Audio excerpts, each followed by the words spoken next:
Hello, this is Reverend Don Lewis coming to you from the beautiful metaverse, and more specifically from beautiful Danville, Illinois, homeland of the Corellian tradition, and welcome to Midday with Reverend Don. And as you know, if you follow Midday with Reverend Don, you can type your questions or comments into whatever platform you're watching on, and they should show up here in my chat room. Um, we seem to have had a problem with our broadcast yesterday. It went out on some platforms and not on others. Hopefully, we're going out well today.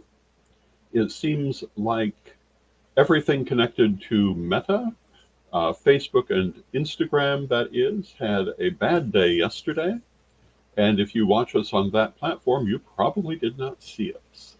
I'm just going to take a moment to see if we appear to be broadcasting. Oh, yeah, we appear to be broadcasting just fine today.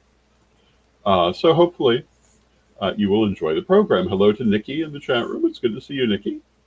And we have the chat room on screen today as we do not have a guest. Yesterday, our guest, as is usually the case on Wednesdays, was Chris Copeland from Corellian Publishing. We were talking about Reverend Don's book of stones, metals, and crystals, which is a little behind schedule, but about to become available.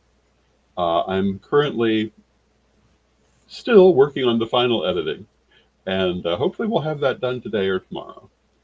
And hello to Renee in the chat room. It's good to see you. So yesterday we talked about that, but only some of our regular viewers got to see it, and I apologize for that.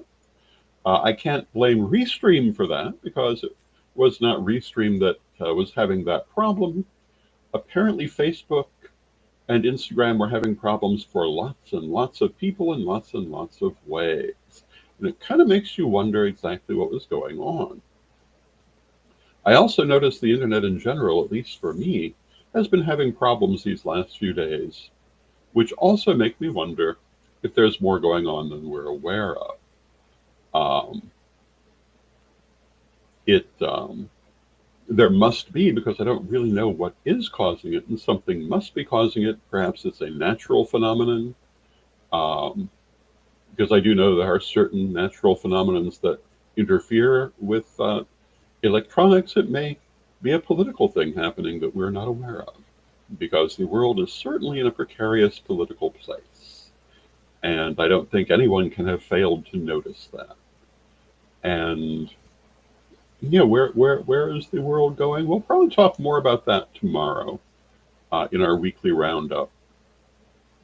But it is a big question. Where is the world going? Well, it's going into a new age. It's going into the Aquarian age, and we've talked about this at some length in previous programs. And part of that is letting go of the aspects of the old Piscean age that we don't wish to carry forward, and creating the new things that we wish to see. But that's a lot of change, and can be a time of great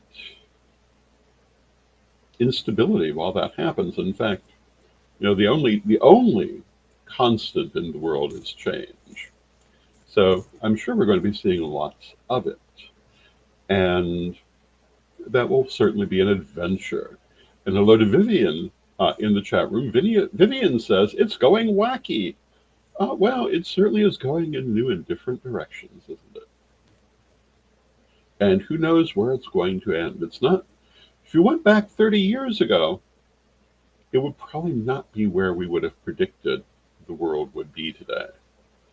At that time, we had the fall of the Soviet Union. We had the United States as the world's only superpower.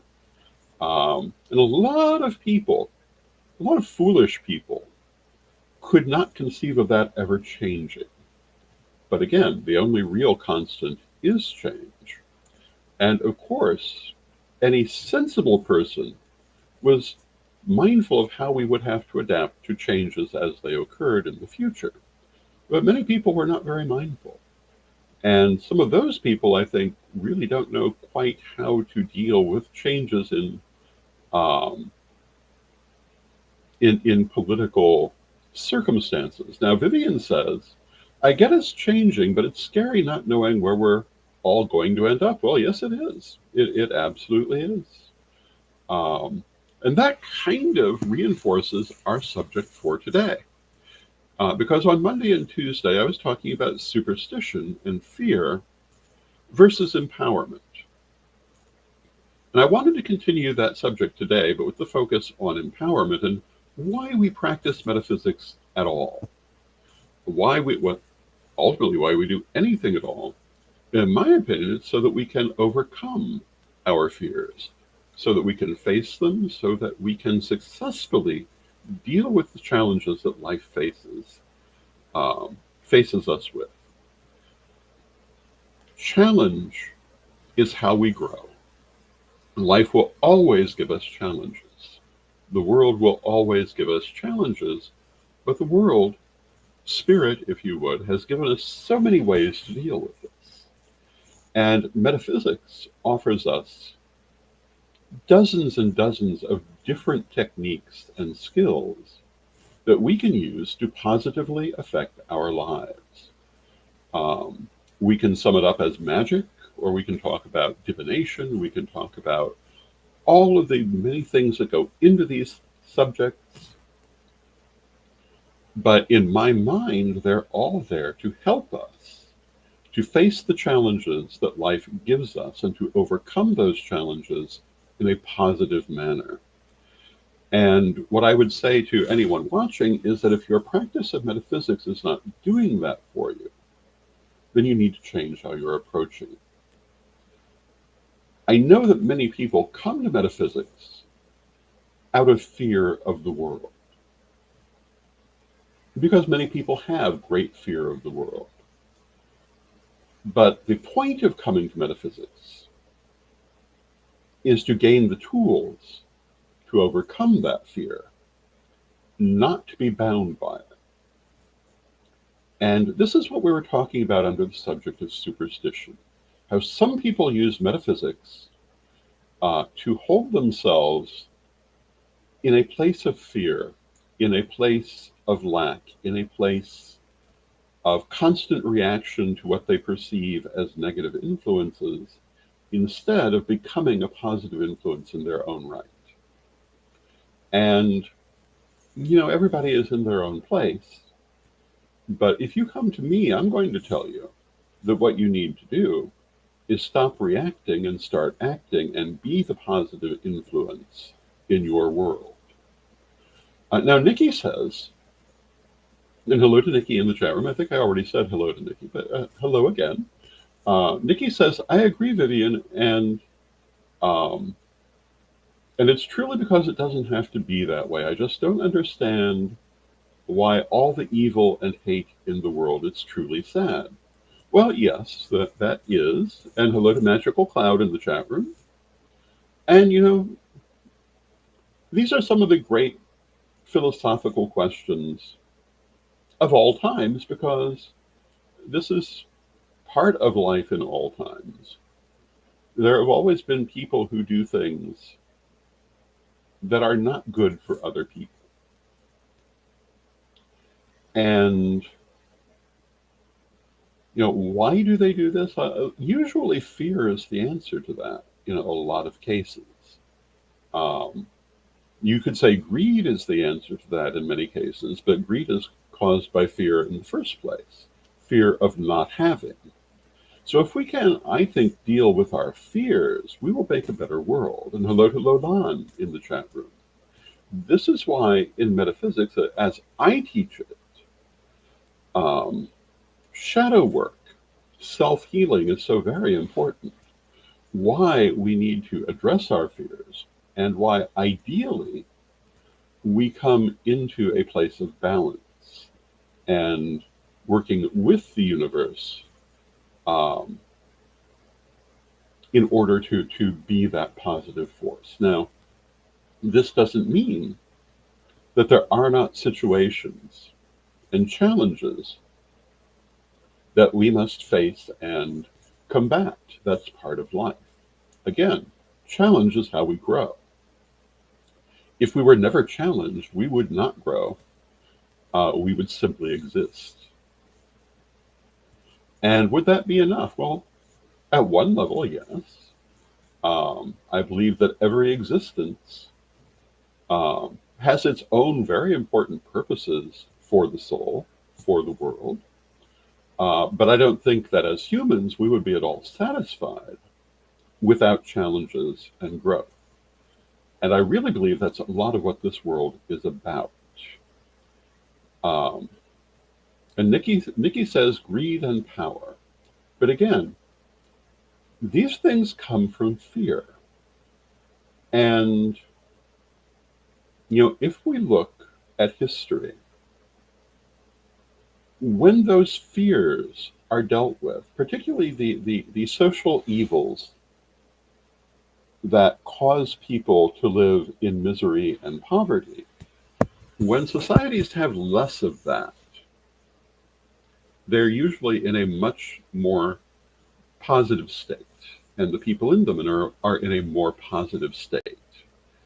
Um, but it seems to be a hard one for people to stay in. And fear is such a universal emotion.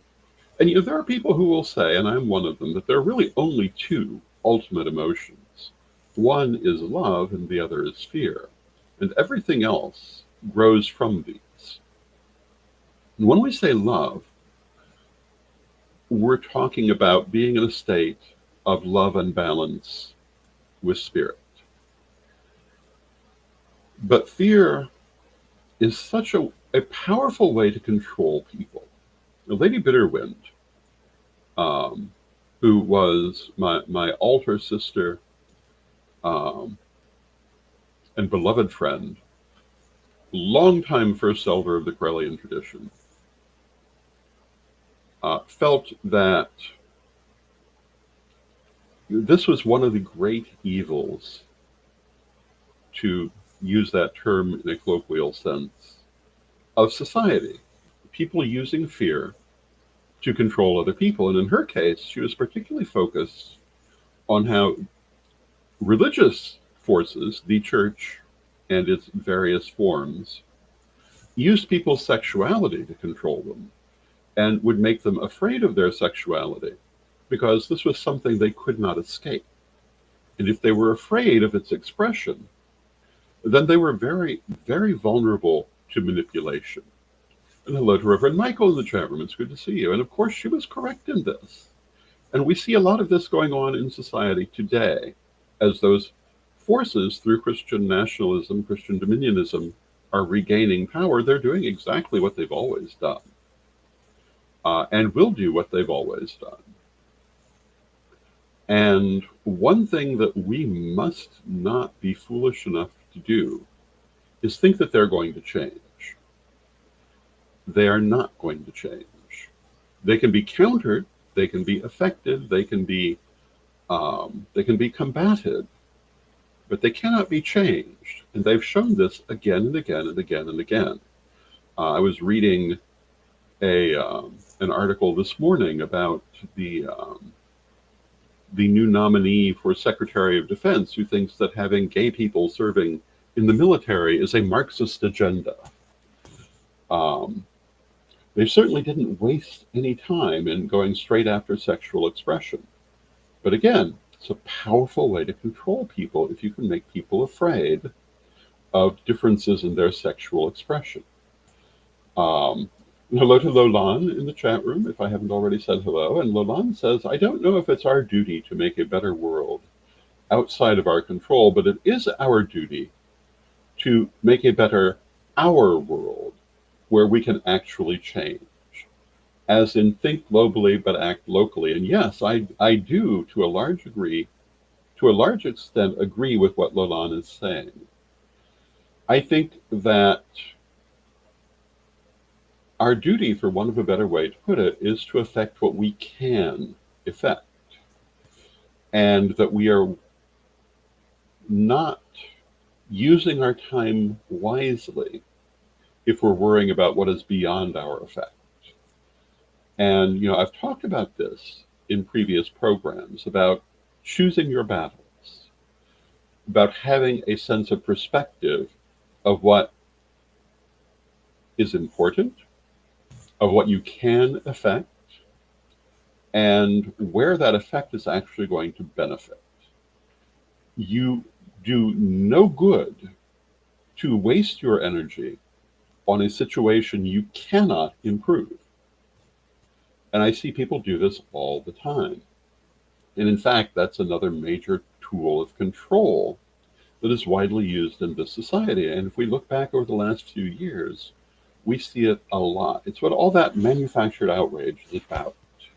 If you can get people outraged over things that don't really affect them and they can't really control, and get them to use all of their energy being outraged about that, then they're not going to deal with the things they could control. They're not going to work on the things they could positively affect, because they'll have used all their energy being upset about who's sleeping with who, or this scandal or that scandal among the celebrity class that doesn't affect them in any meaningful way, or the political class in ways that may not affect them in any meaningful way, who has a mistress or what have you, rather than what they're actually doing in their offices. These are examples of how people are led to waste their energy and dissipate their ability to affect the world. Probably the biggest one I've seen in my lifetime was the Bill Clinton blowjob scandal. If you are of a certain age, you cannot possibly not remember this period and how terribly upset so many people were about the fact that this man had a mistress, um, and how terrible that was in so many people's thoughts. And you'll remember a lot of things were brought up in highly charged terms during that scandal, um, that had nothing to do with people's everyday life and nothing to do with the office itself or the policies of the president. The one thing that might have been relevant, in my opinion, was the fact that this was a very young woman in a position um, under his authority. And that might, in my opinion, have been more relevant, but nobody at the time brought that up or cared. Um, but they were all saying things like, well, if he can't respect his marriage commitment, how can he possibly be trusted in any other capacity? And this was coming from other politicians who all had mistresses, as we know now. Newt Gingrich doing exactly the same things. Hastert, who was one of the big people pursuing this, was busy abusing little boys. Ken Starr, the investigator who was pursuing this, had his own mistress. The hypocrisy was breathtaking, but nobody knew that then, and nobody cares today.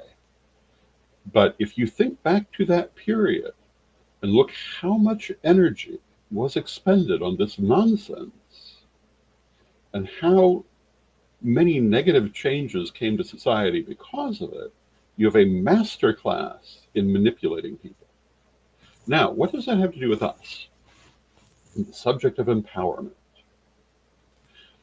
What that has to do with us is it really should lead us to the question, when I see a social cause or a scandal or anything that people are getting upset about, is it something that I should be concerned about, or is it something that's meant to manipulate me into certain actions? In some cases, it could actually be both, because there certainly are situations where it can be a serious problem, but it's still being used to manipulate you into actions that ultimately damage you. I think one of the best things that we can do as thinking people And I would call upon our clergy, um, my clergy, so many of whom have been trained by me, directly or indirectly, my lineage, and others, to start thinking of creating classes and education on these subjects of critical thinking and understanding manipulation to help us better avoid it in the future. I was very fortunate to have been taught critical thinking as a child. Um, I won't say that I am a perfect critical thinker by any stretch of the imagination, but I certainly think I am a critical thinker. And my mother and my father, but especially my mother, did this starting in toddlerhood through the use of games that caused me to think about things. The one I particularly remember was called I Spy. And you would choose an object in the room, and the one player would choose the object, and the other player would try to guess what it was, starting from nothing. Um, and the first question was usually, is it smaller than a bread box? Which, of course, would mean nothing to the current generation who no longer remember what bread boxes were. But a bread box was a box that you would put a loaf of bread in, and it was about that size. To preserve it from, oh, any sort of depredation that might happen to it. And then you would pursue this object by trying to guess its qualities and narrow them down. This seems like such a simple thing, but it's a very good tool for children to develop critical thinking. And I think that an adult at any age can develop critical thinking even when they've not had it previously. But if you can teach your children to think critically, you're doing the best possible thing for them. Nikki says, I remember that game. I think that it was a far more common thing in my generation than in some subsequent generations, and I think there are reasons for that. I remember my education, and I will say to you that I am primarily an autodidact. Most of my education came from my parents and myself, rather than through my formal training. But my formal training, from everything I can see, was significantly better than what younger generations are getting today. And for the most part, I have no great fault for it. The only fault that I would direct toward my formal education was that certain things, such as the way they were teaching math and language studies, were in the process of change when I was in school. And as a result, the teaching was not as complete as it might have been. But I had been raised in such a way that I could complete my own teaching. I didn't need them to connect all the dots for me, because once my imagination was captured, I would go complete the dots myself. I mean, as a child, I loved reading Shakespeare and early modern English, and Victorian novels and the like, which is part of why my books read the way they read. Now, Renee says that game is great to teach critical thinking. It is. And hello to Judy Gant in the chat room. It's good to see you. It is a good way to teach critical thinking, and it's only one of many techniques one can use, and we need to start to rely on these again. Not only for children, but I think for adults, because, I look at a lot of people around me, and they obviously don't have critical thinking. I look at the society that I live in, and it's very clear that for a lot of people, critical thinking was not taught. And I don't have to ask myself why. It's very clear that certain powers did not want critical thinking, particularly Christian religious powers. And this is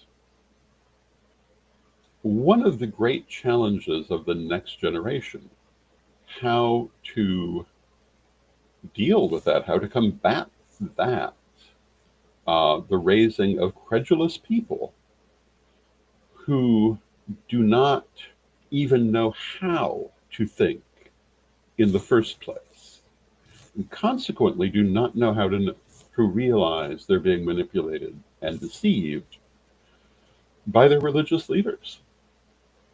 And they are. And I'm not referring, of course, to religious disagreements. I'm referring to politics. Religious disagreements will happen in every religion. People are always going to have different ideas. And ideally, this is the strength of a religion, to have many ways of approaching things. But of course, some religions don't like that. I have spent my life working with religion, in religion, and from the point of view of the very broad outlook on life, and the fact that we can have different points of view on the same subjects and not necessarily even be in disagreement about them, but can agree that we may be looking at them from different perspectives. Now, one of the things in my life that's been very remarkable was my relationship with Lady Crystal. In the years of our association, which is almost all of my life, we never had any number of arguments. The few times we disagreed, with maybe a single exception, but even then, I think even then, we ultimately always came to realize we didn't really disagree.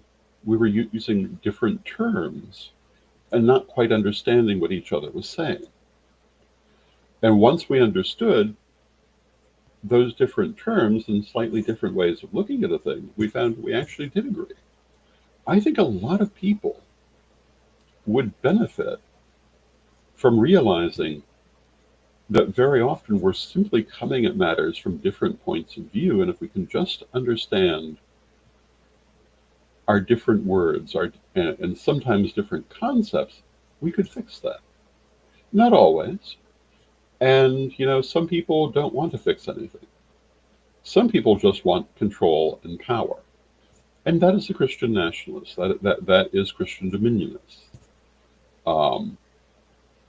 They are not going to suddenly become reasonable. They are not reasonable people. It's not their nature to be reasonable. And that makes dealing with them a very difficult thing.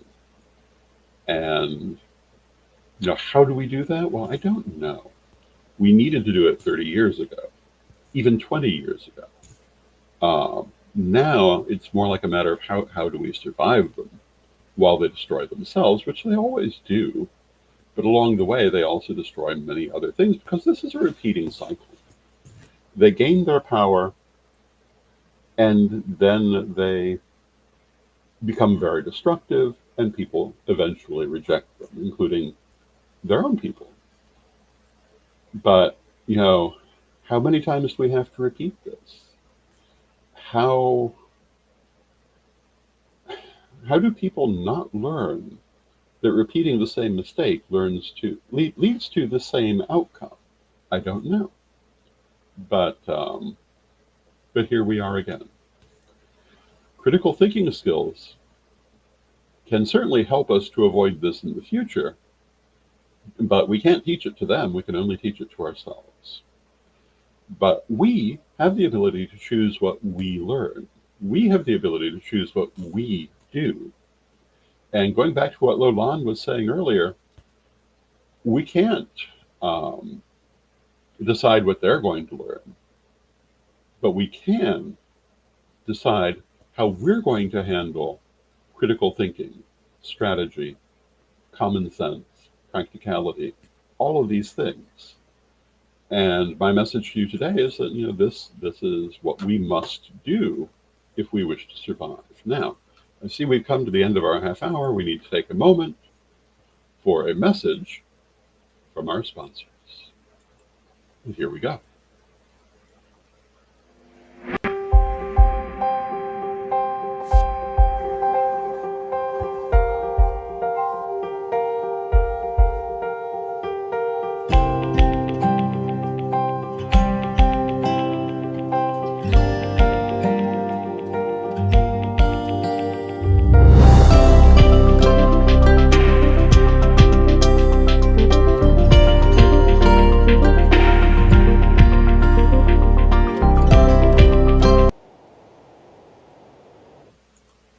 Ready to unlock the secrets of the universe? Join me, Rev Don Lewis, for my metaphysical and magic auctions at Gaia Thrift at whatnot.com. Discover fascinating artifacts, mystical crystals, and rare and unusual books that could change your life. Don't miss this chance to bring a little magic into your world. Rev Don's Metaphysical and Magic Auctions, where the extraordinary can become yours. And thank you to our sponsors, Equinox Learning Hub and Rev Don's Metaphysical and Magic Auctions. Our next auction is tomorrow, Lucky Friday the 13th at 2 p.m. Central. Please join us for that. You can find out more at the Gaia Thrift Facebook page and at whatnot.com/Gaia Thrift Central. And thank you for joining me today. I'll be back tomorrow with our weekly roundup of stories. We have some interesting stories this week. We